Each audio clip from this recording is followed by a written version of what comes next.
I mean, yeah, but I mean, so I don't know. You kind of want to get into just the whole journey. How it went? How? I mean, so Let's go do this. Yeah. So what was it? Yeah. I'll start because I started. Oh yeah. So we talked about Shock Tempest. We had that whole group going on. We went through member after member. How many members do you think? Shit. 6. I'm gonna think out loud. We got you, Okay. you, me, Aiden, Arwen, Daniel, Neil. Kelly. That's 7 for what was supposed to be a 4-piece band. That was it, right? Yeah. I was 7. expecting more. I've heard horror stories of just like, because first bands, it's just like, first bands are like your first relationship, man. It's just like, it can be a mess. It can be all over the place. You don't know what you're doing, but, you know, it can kind of spiral. And I've had that happen where it's just, you just revolve through members because you just don't get it right. Yeah. Yeah. And I think going through so many members in a short amount of time, I know with me personally, I was just kind of like, man, like this isn't as fun as it was, you know. And it was supposed to be a fun thing. It was not supposed to be anything like groundbreaking. Yeah. We're not striving for that. We're a bunch of punk asses in a garage, just like trying to make coherent music to get not even music, a coherent sound together. Yeah. And I don't know. I felt like we weren't really doing that at a point, so I just kind of, like, I separated myself without kind of saying anything. It wasn't like the coolest, but I made that first EP. It's what the hell is it called? White Noise. Just sounded cool, you know, and has 6 songs on it. I was like, you know, this is passable. These are from my head, and I think I recorded it over the course of a week. I put an appropriate amount of effort into it, and I was like, there we go. This is what I did in a week, and I got, hey, that's pretty cool.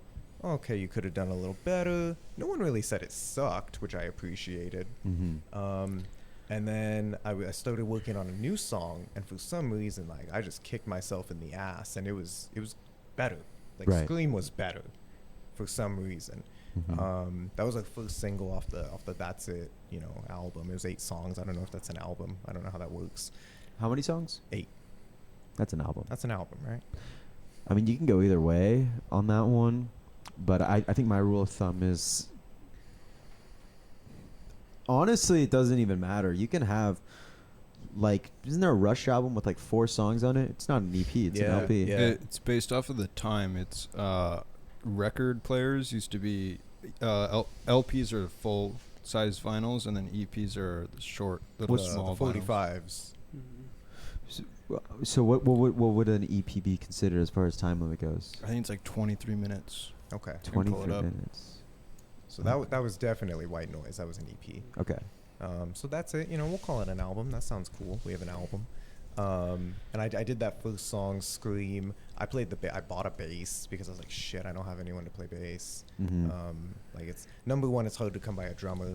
This is harder. This is when Insomnia is starting out? This is when Insomnia started. Okay. And I think I made like just a bullshit Instagram account. It was like my name and then music at the end because I didn't know what to call it. And then I made these songs, and I was like, well, I don't want to be that guy that's like, hey, weren't you in a band? Why'd you do this alone?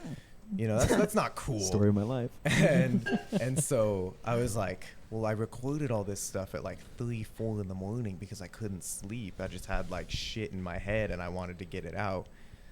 Just call the band Insomnia and like move on. And I sent Johnny that song, that Scream, before it came out.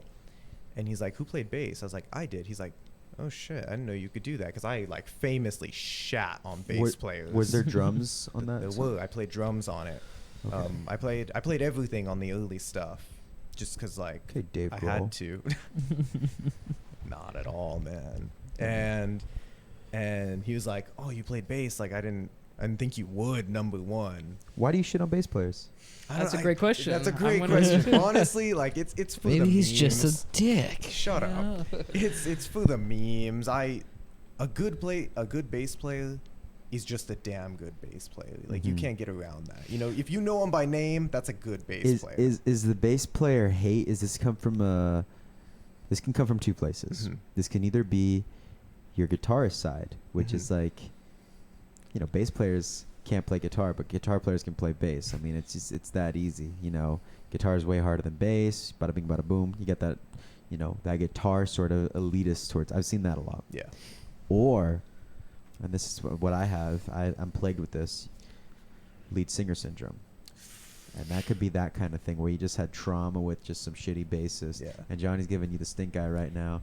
And then you're just It's because he left Shock Tempest, man. So I was like, damn, bass player curse must be true. To be entirely fair, that was still a thing, but while I was No, in it the was. band, It was. a thing.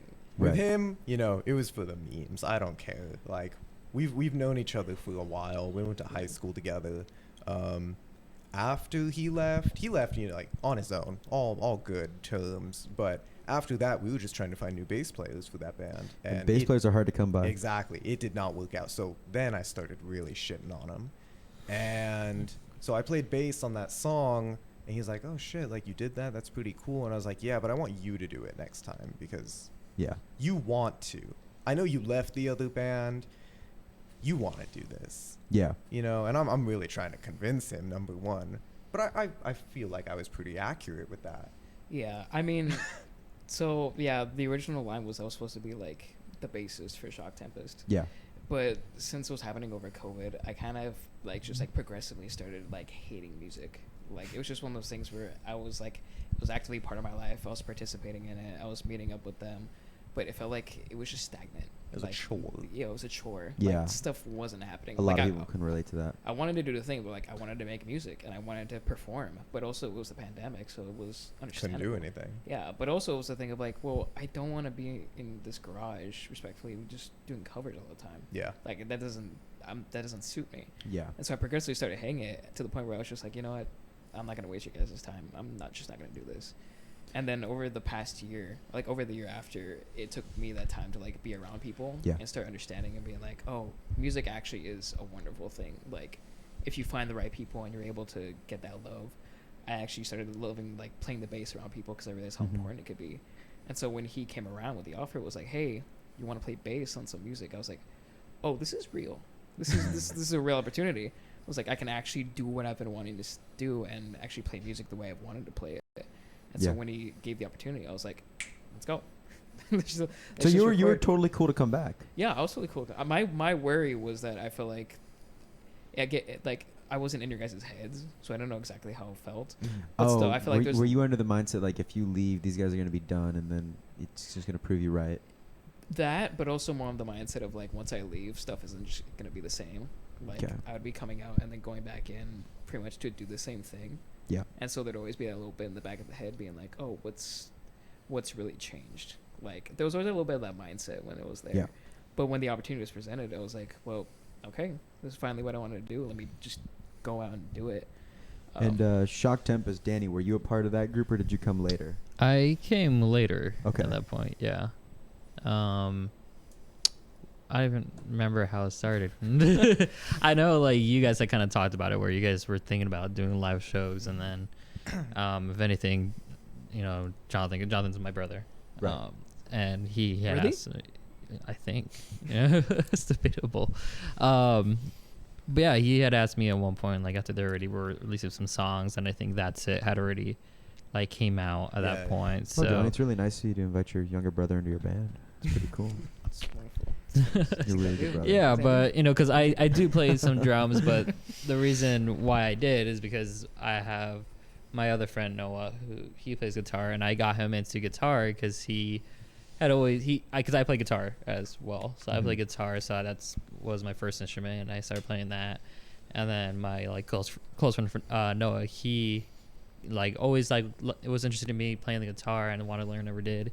And then he went through a breakup, and he was trying to kind of deal with that, and I was like, pick up a guitar, like, learn some guitar. And then he's like, okay, so he bought a guitar, he started learning it, started getting better at it, and then we're like, okay, cool, we could practice together, all right, cool. And he's like, yeah, but we have 2 guitars, so get the fuck back on drums. And I'm like, okay, cool, I'm learning drums now. So then I had to like learn drums off of that, so started learning from there. And then that's when, like, you know, because I've been playing kind of drums like just on and off for the past like few years or so, you know. It's kind of one of those things, like, I have fun doing it, but it wasn't like something I consistently just kept on trying to do.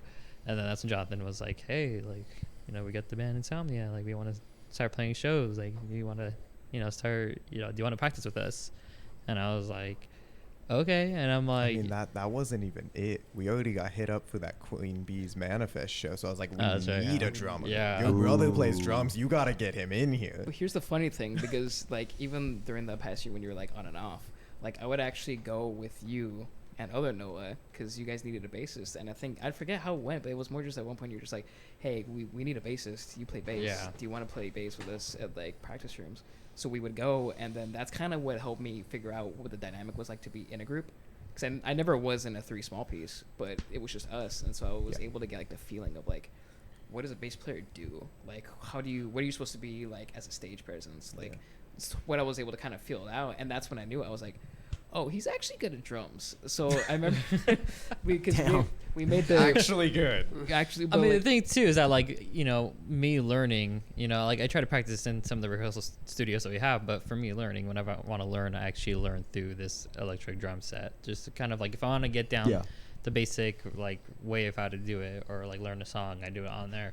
So, and I have headsets on, so you're not hearing me like really jamming away. You just hear like, you don't really hear what it sounds like underneath. So, and it's like my room is above our living room, so all you just hear is just like dunking on the floor. So just kind of like, you don't know how it really sounds. Yeah. And then when we get into the studio, then it's kind of like, okay, like hopefully I don't suck. Like this is what I really sound like, with actual drums. So when the offer came around and we needed a drummer, I think we'd been passing by ideas, and I was like, my brother knows how to drum. But I remember, I think it was like a discussion, but it's like, does he know how to drum? And then we had gone into practice room because we were like, okay, he's up for it, let's do it. Not even 5 minutes into it, he was like, okay. The first practice, like, we all sat, because they had been going, like he said, they had gone together. We were like, well, if we're going to play this show, and if you're our drummer, we got to practice. Mm-hmm. So we went, I sent him a list of songs that were already out. We already had the White Noise EP. We had That's It, the album. So I sent him the links. I was like, we're doing this one. It's called Easter Sunday. It's not out yet. I don't think it was out. I don't care. And that was like the new one. That was kind of like, this is a cool song. Like this will be a showstopper. And send him those. We show up. I'm like, so how many of the songs did you learn? He's like, I was supposed to learn all of them, right? I'm like, you son of a bitch, you're in. And then we're playing, we're bullshitting. I think we played Smells Like Teen Spirit at least 5 times because we all just knew it. And then at the end of the practice, like we already knew the songs. We knew our songs, and from going from like nothing to that was pretty cool. And I think I'm just sitting there like fiddling around with something on guitar. It was Scentless Apprentice, the Nirvana song, where he screams really loud. And he starts playing it. I was like, dude, that's hard. Like, I tried to play that on drums, and it took me. And you're the best drummer, Absolutely not. But I tried to get it, and I wasn't getting it. So I was like, God damn, that's cool that you know that. Yeah. Play it. I didn't know the guitar part fully. I knew parts of it, enough to struggle along. He was, I think, the same. Like we got through it, and I started screaming, and we're like, oh shit. That's how we're closing. Mm-hmm. We need to do that one because like nobody's gonna know it. Number one, I feel like that's a deep enough cut. Yeah. Number two, like who else can do that? Just coherently make a wall of sound that doesn't suck. And I don't think it sucked. So we're like, fuck it, let's try it. And at that first show, they actually cut us off 10 minutes early because they wanted to get the sound fixed for the next group. And instead, when they were like, all right, you guys are done, I was like, hey guys, what time is it? And they, like, the audience responded. I was like, bullshit, play Scentless Apprentice. We took a 3.5 minute song and made it, 8 minutes? Yeah. We just improv'd on it, and they hated us. They were so mad, but it was cool. Sounds like cut us off, that whole thing just sounds like, a group of guys were just, like, struggling. Like a first band, you just fell in love with music again. Yeah. That kind of thing. Yeah. It's a great feeling to have.